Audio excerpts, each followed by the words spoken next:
శిష్యులు యేసుప్రభు ఏకాంతంగా ప్రార్థన చేసుకుంటాం, కొండ మీదకి వెళ్తాడు. శిష్యులేమో గలిలీ సముద్రం మధ్యలో ఉంటారు. ఆ రాత్రి సడన్గా తుఫాన్ వస్తుందంట, పెద్ద తుఫాను వస్తుందంట. వీరు భయపడిపోతున్నారు. శిష్యులు మాత్రమే ఓడలో ఉన్నారు. ఆ శిష్యులు మాత్రం ఓడలో ఉన్నారు, వారు భయపడిపోతా ఉన్నారు. కానీ అటువంటి పరిస్థితుల్లో యేసు ప్రభు వారి దగ్గరికి నీటి మీద నడుచుకుని వస్తున్నాడు. నీటి మీదకి నడుచుకుని వచ్చేటప్పుడు మిగతా వాళ్ళందరూ భయపడుతూ ఇంక అంతేనేమో, ఇంకా మన పని అంతేమో అనే పరిస్థితుల్లో యేసు ప్రభు వస్తూ ఉంటే మిగతా వాళ్ళందరూ, పేతురు తప్ప మిగతా వాళ్ళందరూ భూతము అని కేకేశారంట. పేతురు కూడా వేసి ఉండొచ్చు, కానీ భూతము అని కేకేశారంట. భయపడుకుడి, ఇట్ ఈస్ ఐ, నేనే అని యేసు ప్రభు చెప్తున్నాడు. కానీ పేతురు ఒక్కడ మాత్రం నీవైతే, ఏంటి అది నీవైతే? I would think it is just a little act of faith. ఎందుకంటే ప్రభువా నువ్వైతే నేను ఎంతనే తెగిస్తాను రెడీ. నువ్వా కాదా నేను తెలుసుకోవాలంటే మామూలుగా తెలుసుకోలేను. నువ్వా కాదా నేను తెలుసుకోవాలంటే అద్భుతాలు అడిగి అక్కడ తెలుసుకోలేను. నువ్వైతే ఈ తుఫాన్ ఆపే అని అడగచ్చు కదా. నువ్వైతే అంత నిర్మలంగా పీస్ఫుల్ చేసి అడగచ్చు కదా.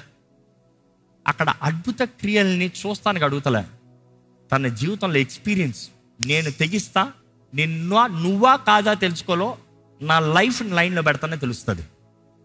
ఈరోజు కూడా దేవుడు నీ తోడు ఉన్నాడా లేదా అనేది నువ్వు గదిలో గమ్మును కూర్చుని పడకేసుకుంటావంటే తెలీదు.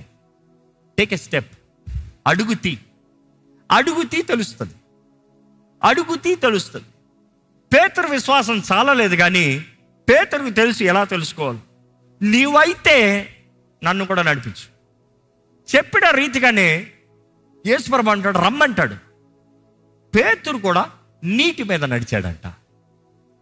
యేసుప్రభు మాత్రమే నీటి మీద నడుస్తాం కాదు, నమ్మిన పేతురు కూడా నీటి మీద నడిచాడంట. అడుగు తీసినంటే మునిగిపోలే, ఫస్ట్ నడిచాడు. నడిచి మధ్యలో తుఫాన్ని చూశాడంట.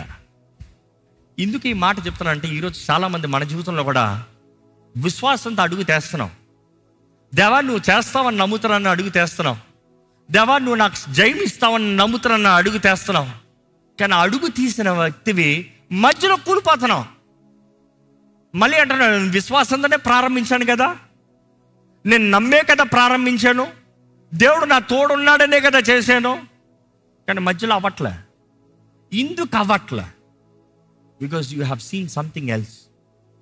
నీకు మధ్యలో కనబడింది వేరేదేదో, నిన్ను మధ్యలో భయపెట్టినది వేరేదేదో. విశ్వాసంలో ఉన్నవాడు భయపడేవాడు కాదు. భయము నిన్ను ఎల్లనవద్దు, భయము నిన్ను ముంచేలాగా చేస్తుంది, భయము నిన్ను నాశనమయ్యేలాగా చేస్తుంది.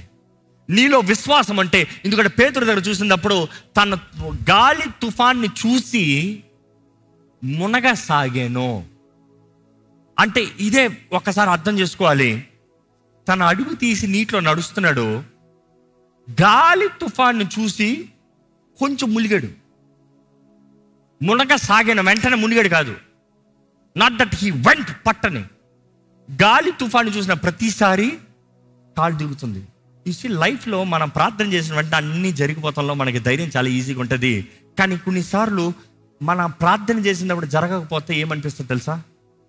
ఏంటి జరగట్లే, ఏంటి అవ్వట్లే, ఏంటి జరగట్లే, ఏంటి అవ్వట్లే, ఏంటి మునిగిపోతానా, ఏంటి దేవుడు నా ప్రార్థన జవాబు అవ్వట్లేదా, ఏంటి నా పరిస్థితి ఏంటి దేవా?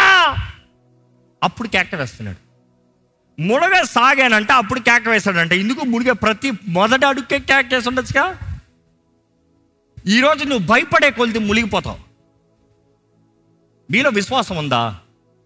ఎందుకంటే ఈరోజు అంశం చెప్పాను, అవిశ్వాసం గురించి మాట్లాడుతున్నాను. అవిశ్వాసం దేవుని సంతోషపెట్టలేరు. దేని చేత దేవుని సంతోషపెట్టచ్చు అంత? Hebrews 11 you read by faith. విశ్వాసం లేకుండా దేవుడికి ఎవరు ఇష్టలుగా ఉండలేరంట, దేవుని ఎవరు సంతోషపెట్టలేరంట. దేవుని వాక్యలో చూస్తే ఎప్పుడైతే ఆయన ఇక్కడ మత్తయి సువార్త 14 మీరు అక్కడ చదువుతూ చూస్తే ఆయన ములుగుతా సాగాడండి. 27 నుండి చూస్తే అక్కడ నుండి చూస్తే ఎక్కడ వచ్చిన 29 31 చదవండి. వెంటనే యేసు చెయ్యి చాపి, కాదు ఆయన కేక కావాలి. 30 చదవండి. గాలిని చూచి భయపడి మునిగిపోసాగి ఆ. ప్రభువా నన్ను రక్షించుమని కేకలు అది వేసి ఆయన కేక ఏంటంట? ప్రభువా నన్ను రక్షించు. నన్ను రక్షించు, ప్రభువా నన్ను రక్షించు. ఏ ప్రభువుకి తెలియదు ఆయన మునిగిపోతున్నాడని? దేవుడు ఎదురు చూసేది నువ్వు ఆయన వైపు చూడాలని, తుఫాన్ వైపు కాదు, గాలి తుఫాన్ వైపు కాదు, ఆ పెద్ద పెద్ద కిరటాల వైపు కాదు. నువ్వు గాలి తుఫాను చూసుకున్నంత వరకు నువ్వు ములుగుతూనే ఉంటావు. దేవుడు నీ పక్కనే ఉన్నాడు, నీ ముందే ఉన్నాడు. నిన్ను రమ్మన్నది దేవుడే, నడవమన్నది దేవుడే. నువ్వు దేవుడి వైపు చూడకుండా నీ ఇష్టానుసారంగా నీ అంతటా నువ్వు చూసుకుని భయపడిపోతావు అంటే God cannot help. Because Bible always says be bold and courageous. ధైర్యంగా ఉండు, ధైర్యంగా ఉండు, నిబ్బరము కలిగి ధైర్యము తెచ్చుకో. ధైర్యం నువ్వు తెచ్చుకోవాలి, నువ్వు ధైర్యం కలిగి ఉండాలి, నువ్వు ధైర్యం కలిగి ఉండాలి. నువ్వు ధైర్యం తెచ్చుకొని దేవుడు అక్కడ తెలియజేస్తుంది. దేవుడు ఉన్నాడు, అక్కడ ఉన్నాడు, కానీ నువ్వు నమ్మకపోతే నీకు కార్యం జరగదు.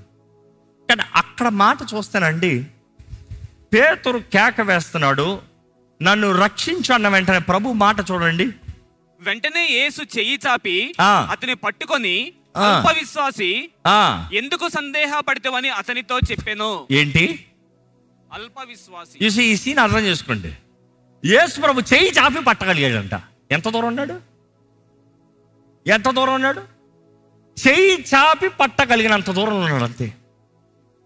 కానీ ఈ వ్యక్తి ఎక్కడ చూస్తున్నాడు? యేసు ప్రభు అక్కడెక్కడో ఉన్నాడు అంటే ఆ కథ వేరు. ముందే ఉన్నాడు, కానీ ఈయన ఎక్కడ చూస్తున్నాడు? గాలి తుఫాను చూస్తున్నాడు. Some times God is just two close to you.